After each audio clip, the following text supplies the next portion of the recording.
जो देश आजपर्यंत जम्मू काश्मीरच्या प्रश्नावरती देखील आपल्याला पाठिंबा देत आला, भारताला पाठिंबा देत आला, त्यांच्या मागे आपण आज अडचणीच्या काळामध्ये उभे राहिलो नाही.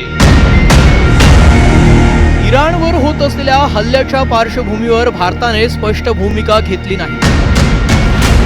त्यावर राज ठाकरेंनी नाराजी व्यक्त केली.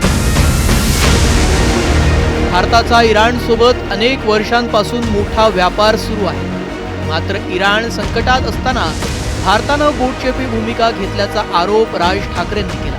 इराणने जम्मू काश्मीर मुद्द्यावर भारताला दिलेल्या पाठिंब्याची आठवण करून देत कठीण काळात मित्र देशांच्या पाठीशी उभं राहणं गरजेचं असल्याचं राज ठाकरेंनी सांगितलं.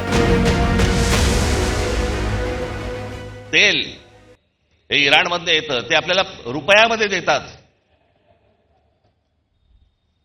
देत आले, पुढचं मला माहित नाही.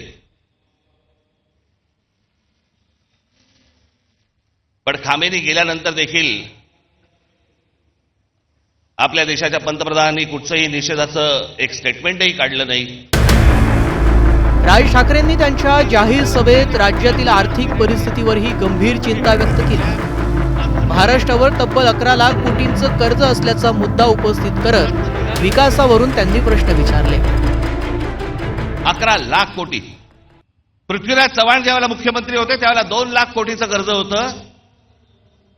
त्याच्यानंतर हे 2014 ते 2026 मध्ये हे सगळं कर्ज 11 लाख कोटीवरती गेलं.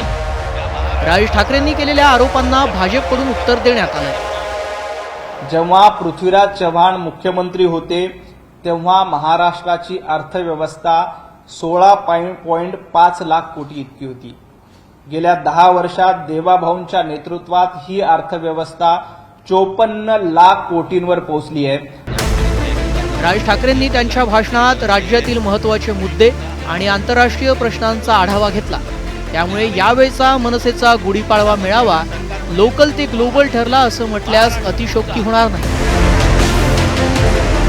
Bureau report, news 18 Marathi.